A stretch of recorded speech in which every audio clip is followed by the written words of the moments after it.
Episode 16. ಒಬ್ಬೊಬ್ಬರ ಪಯಣ ಒಂದೊಂದು ಕಡೆ. ಹೌದು, ಕಾಪಾಡಬೇಕು. ಏನು ಮಾಡೋದು? ಗಂಟು ಬಿದ್ದಿದೆಯಲ್ಲ ನನಗೆ ನೀನು, ಎಲ್ಲ ನನ್ನ ಕರ್ಮ ಅಂತ ಹೇಳಿ ಕೋಪ ಮಾಡಿಕೊಂಡ ಅವನ ರೀತಿ ನಕ್ಕ. ಹರ್ಷದ್ ಈ ಫೋಟೋ ನೋಡಿ ಹೀನಾಳ್ ನೆನಪಲ್ಲಿ ಕಳೆದು ಹೋಗಿದ್ದ.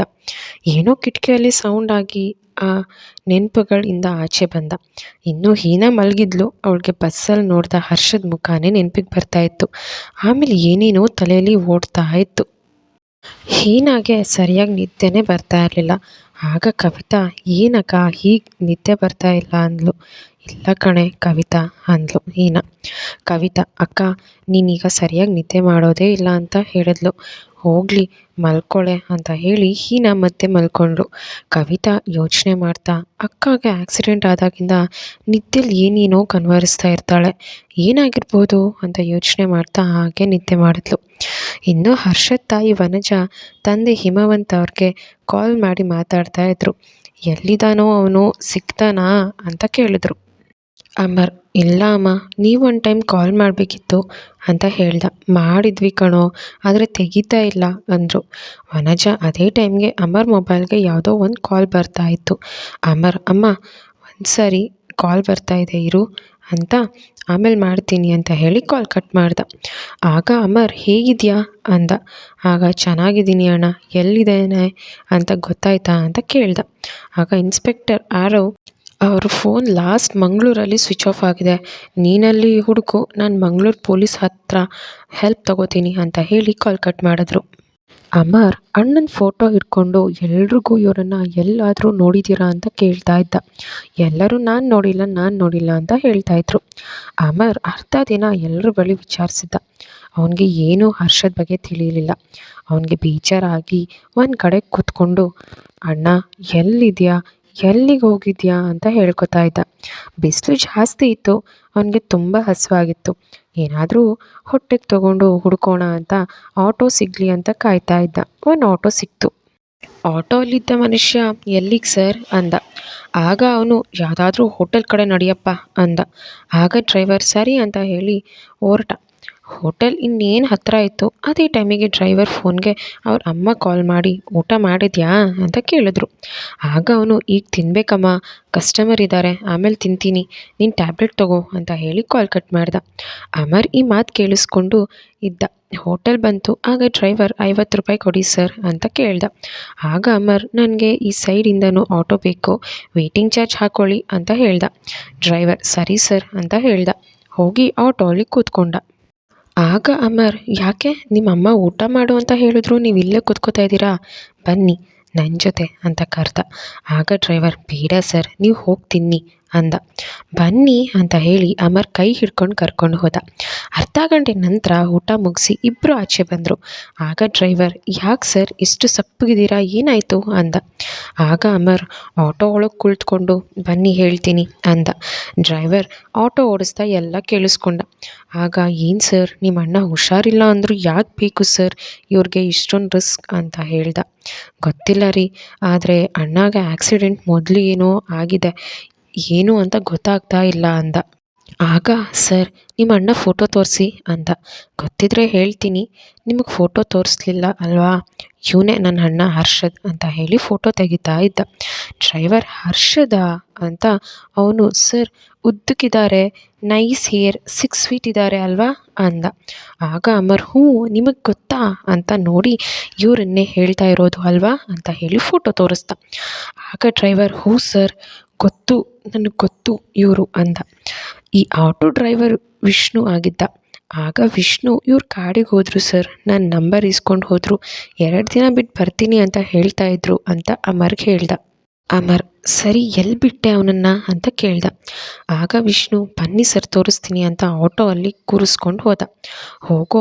ಆಗ ಅಮರ್ಗೆ ಹರ್ಷದ್ ಹಾಗೂ ಅವನ ನಡುವೆ ನಡೆದಿದ್ದ ಎಲ್ಲ ಮಾತುಕತೆಗಳನ್ನು ವಿಷ್ಣು ತಿಳಿಸ್ದ. ಆಗ ಅಮರ್, ಅಣ್ಣ ಆ ದಿನಗಳಲ್ಲಿ ಒಂದು ಹುಡುಗಿನ ಇಷ್ಟಪಡ್ತಾ ಇದ್ದ, ಆದರೆ ಈಗ ಅವಳು ಬದುಕಿರಬಹುದು, ಇಲ್ಲ ಸತ್ತಿರಬಹುದು, ಎಲ್ಲೋ ಕಳೆದು ಹೋಗಿರ್ಬೋದು ಅಂತ ಮನಸ್ಸಲ್ಲೇ ಹೇಳ್ಕೊಂಡ. ಸ್ವಲ್ಪ ಸಮಯದ ನಂತರ ಅವನಿಗೆ ಪೊಲೀಸ್ ಯಾರೋ ಕಾಲ್ ಮಾಡಿ, ನಿಮ್ಮ ಅಣ್ಣ ಪೊಲೀಸ್ ಸ್ಟೇಷನ್ಗೆ ಅವ್ರಿಗೆ ಆಕ್ಸಿಡೆಂಟ್ ಮಾಡಿದವರು ಯಾರೆಂದು ಅವರನ್ನು ನೋಡಬೇಕು ಅಂತ ಕೇಳ್ಕೊಂಡು ಬಂದಿದ್ದರು. ಅಂತ ಇಲ್ಲಿನ ಪೊಲೀಸ್ ಹೇಳಿದ್ರು. ಆಗ ಅಮರ್ ಆರವ್ ಅಣ್ಣ ಕಾಡಿನೊಳಗೆ ಹೋಗಿದ್ದಾನೆ ಅಂತೆ. ನಿನ್ನೆ ಅವನು ಆಟೋ ಡ್ರೈವರ್ ವಿಷ್ಣು ಅನ್ನೋರ ಹತ್ರ ಕಾಡಿಗೆ ಡ್ರಾಪ್ ಹಾಕಿಸ್ಕೊಂಡಂತೆ. ಈಗ ನಾನು ಅವ್ರ ಜೊತೆ ಅಲ್ಲಿಗೆ ಹೋಗ್ತಾ ಇದ್ದೀನಿ ಅಂತ ತಿಳಿಸ್ದ. ಆಗ ಆರವ್ ಸರಿ ಅಮರ್, ನಾನು ಬರ್ತೇನೆ, ನೀನು ವೆಯ್ಟ್ ಮಾಡು ಅಂತ ಹೇಳ್ದ. ಇನ್ನು ಹರ್ಷದ್ ಆಲ್ಮೋಸ್ಟ್ ಗುಡ್ಸ್ಲನ್ನು ಸರಿ ಮಾಡಿದ್ದ. ಅವಳ ನೆನಪು ಜೀವಂತವಾಗಿರಲಿ ಅನ್ನೋ ಆಸೆ ಪಡ್ತಾ ಇದ್ದ. ಅವನ ಬಟ್ಟೆ ಎಲ್ಲ ಕೊಳೆ ಆಗಿತ್ತು, ಕೂದಲು ಕೆದರಿತ್ತು, ಕಣ್ಣು ಕೆಂಪಾಗಿ ಊದ್ಕೊಂಡಿತ್ತು. ಆದರೂ ಅವನು ಗುಡಿಸಲು ರೆಡಿ ಮಾಡೋದ್ರಲ್ಲಿ ಇದ್ದ. ಆರವ್ ಅಮರ್ ಇರೋ ಅಲ್ಲಿಗೆ ಬಂದ. ಇಬ್ಬರು ಕಾಡಿನೊಳಗೆ ಹೋದರು. ಸುಮಾರು ಸಮಯ ಹುಡುಕಿದ ನಂತರ ಅವರು ಹರ್ಷದ್ ಬಳಿ ಬಂದರು. ಹರ್ಷದ್ ನದಿ ಪಕ್ಕ ಕೂತ್ಕೊಂಡು ನೀರಿಗೆ ಕಲ್ಲು ಎಸಿತಾ ಇದ್ದ. ಅಮರ್ ಓಡ್ ಬಂದು, ಅಣ್ಣ ಏನಾಯಿತು ನಿನಗೆ, ಯಾಕೋ ಹೇಳ್ದೆ ಕೇಳ್ದೆ ಬಂದಿದ್ಯಲ್ಲ ಅಂತ ಕೇಳ್ತಾ ಇದ್ದ. ಆದರೆ ಹರ್ಷದ್ ಮೌನವಾಗಿ ಕೇಳಿಸ್ಕೊಳ್ತಾ ಸೂರ್ಯ ಮುಳುಗೋದನ್ನು ನೋಡ್ತಾ ಇದ್ದ. ಅಮರಣ್ಣ ಯಾಕೋ ಏನು ಕೇಳಿದ್ರು ಮಾತಾಡ್ತಾ ಇಲ್ಲ ಅಂತ ಹೇಳ್ತಾ ಅವನ ಹೆಗಲ ಮೇಲೆ ಕೈ ಇಟ್ಟ. ಆಗ ಅವನು ಹಿಂದೆ ತಿರುಗಿ ನೋಡ್ದ. ಆಗ ನೀನು ಯಾಕೆ ಬರೋಕೆ ಹೋದೆ, ಬರ್ತೀನಿ ಆಮೇಲೆ, 2 ದಿನ ಆಗಲಿ ಅಂತ ಹೇಳ್ದ. ಆರವ್ ನೋಡಿ ಹರ್ಷದ್, ನೀವು ಹೀಗೆ ಮನೆಯಲ್ಲಿ ಹೇಳ್ದೆ ಕೇಳ್ದೆ ಯಾಕೆ ಆಚೆ ಬರ್ತೀರಾ? ನಿಮ್ಮ ಅಪ್ಪ ಅಮ್ಮ ತುಂಬ ಯೋಚನೆ ಮಾಡ್ತಾಯಿದ್ರು. ಅವ್ರ ಕಷ್ಟ ನೋಡೋಕೆ ಆಗದೆ ನಿಮ್ಮ ತಮ್ಮ ನಿನ್ನ ಹುಡ್ಕೊಂಡು ಬಂದಿದ್ದಾನೆ.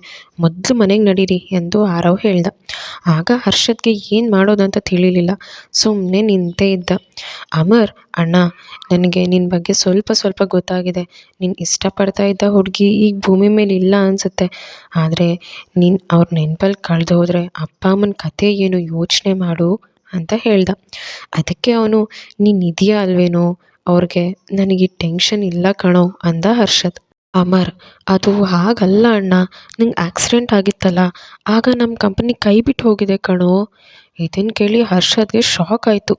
ನಿನ್ನ ಟ್ರೀಟ್ಮೆಂಟ್ಗೆ ಅಂತ ಕಂಪ್ನಿನ ಅಪ್ಪ ಅಮ್ಮ ಮಾರಿಬಿಟ್ರು ಕಣೋ. ನಮ್ಮ ಕಂಪ್ನಿ ಕೈ ಬಿಟ್ಟು ಹೋಗೋಕ್ಕೆ ಚಿಕ್ಕಪ್ಪನೇ ಕಾರಣ. ನಾವು ಅಂದ್ಕೊಂಡಿದ್ದು ಏನು ಹೇಳು, ಅಪ್ಪ ಅಮ್ಮನ ಮತ್ತು ಚಿಕ್ಕಪ್ಪ ಸರಿ ಸಮಕ್ಕೆ ತರಬೇಕು ಅಂತ ಅಲ್ವಾ. ನೀನು ಹೀಗೆ ಒಬ್ಬಂಟಿ ಆಗಿದ್ದರೆ ಎಲ್ಲ ನಾನೇ ಹೇಗೆ ಮಾಡಲಿ ಹೇಳು ಅಂತ ಕೇಳ್ದ. ಆಗ ಹರ್ಷದ ಮನಸ್ಸು ಬದಲಾಯಿತು. ಅವನು ನದಿ ಹತ್ತಿರ ಇದ್ದ ವಸ್ತುಗಳು ಎಲ್ಲ ತೆಗೆದು ಬ್ಯಾಗಲ್ಲಿ ಹಾಕ್ದ. ಗುಡಿಸ್ಲಿಗೆ ಬಂದು ಕ್ಯಾಮ್ರಾ ಎಲ್ಲನೂ ಜೋಪಾನವಾಗಿ ಎತ್ತಿ ಬ್ಯಾಗ್ ಹಾಕ್ಕೊಂಡ.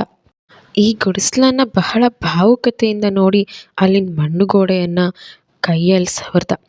ಅಮರ್ ಆರವ್ಗೆ ಇವನು ಇಷ್ಟೊಂದು ಪ್ರೀತಿಸ್ತಾ ಇದ್ನಾ ಇವನು ಅಂತ ನೋಡ್ತಾ ಇದ್ರು. ಅವನು ಈ ಗುಡಿಸ್ಲಿಗೆ ಏನೂ ಆಗಬಾರ್ದು ಅಮರ್, ನೀನೇ ನೋಡ್ಕೊ, ನಾನು ಆಗಾಗ ಬರ್ತಾ ಇರ್ತೀನಿ ಇಲ್ಲಿ ಅಂದ. 3 hours ಲೇಟರ್ ಮೈಸೂರಲ್ಲಿ ಕಾರಲ್ಲಿ ಕೂತಿದ್ದ ಹರ್ಷದ್ಗೆ ಯಾರೋ ಕಾಣಿಸಿದ್ರು. ಆಗ ಅವನು ಹೀನಾ ಅಂತ ಕಾರಿಂದ ಕೆಳಗಿಳಿಯೋದಕ್ಕೆ ನೋಡ್ದ. ಆದರೆ ಅಮರಣ್ಣ ಅಂತ ಕೈ ಹಿಡ್ಕೊಂಡು ಅವನು ಕರೆಕ್ಟಾಗಿ ನೋಡಿದಾಗ ಗೊತ್ತಾಗಿತ್ತು ಅದು ಹೀನಾ ಅಲ್ಲ, ಬಟ್ ಹೀನಾನ ಹೋಲ್ತಾ ಇದ್ಲು. ಏನೂ ವ್ಯತ್ಯಾಸ ಅಂದರೆ ಅವಳ ಹೈಟ್ ಸ್ವಲ್ಪ ಕಮ್ಮಿ. ಅವನು ಸ್ವಲ್ಪ ಥಿಂಕ್ ಮಾಡ್ದ, ಅವಳು ಹೀನಾ ಸಿಸ್ಟರ್ ಇರಬೇಕು. ಅವಳು ಹೇಳ್ತಾ ಇದ್ಲು ನನಗೆ ತಂಗಿ ಇದ್ದಾಳೆ ಅಂತ, ಅದು ಇವಳೇನಾ? ಹಾಗೆ ಕಾರ್ ಮುಂದೆ ಹೋಯಿತು. ಹರ್ಷದ್ ಮನೆಗೆ ಬಂದು, ನಾನು ಅವಳನ್ನು ಕಾಪಾಡ್ಕೊಳ್ಳೋಕ್ಕೆ ಆಗಿಲ್ಲ, ಆದರೆ ನಾನು ಹೀನಾ ಜಾಗ ಅಲ್ಲಿ ನಿಂತು ಅವಳಿಗೆ ಹೆಲ್ಪ್ ಮಾಡಬೇಕು ಫ್ಯೂಚರಲ್ಲಿ ಅಂತ. ಆದರೆ ಈಗ ಅವನ ಹತ್ರ ₹1 ದುಡ್ಡಿರಲಿಲ್ಲ. ಇನ್ನು ವಿಜಯ್ ಅಮ್ಮನ ಜೊತೆ ನಾವು ಹಾಸ್ಪಿಟಲ್ ಓಪನ್ ಮಾಡೋಣ, ಬೆಸ್ಟ್ ಡಾಕ್ಟರ್ ಹೀನಾ ಕವಿತಾ ಇದ್ದಾರಲ್ಲ, ಅವ್ರಿಗೆ ಬೇರೆ ಕಂಟ್ರಿಗೆ ಕಳಿಸಿ ಒಳ್ಳೆ ಎಜುಕೇಷನ್ ಕೊಡಿಸೋಣ. ಹೀನಾ ಫ್ಯೂಚರಲ್ಲಿ ನನ್ನ ವೈಫ್ ಕವಿತಾ, ಚಾನ್ಸ್ ಕೊಟ್ಟರೆ ಅವಳನ್ನು ಬೇಕಾದರೆ ಮದುವೆ ಅಂತ ಇದ್ದ.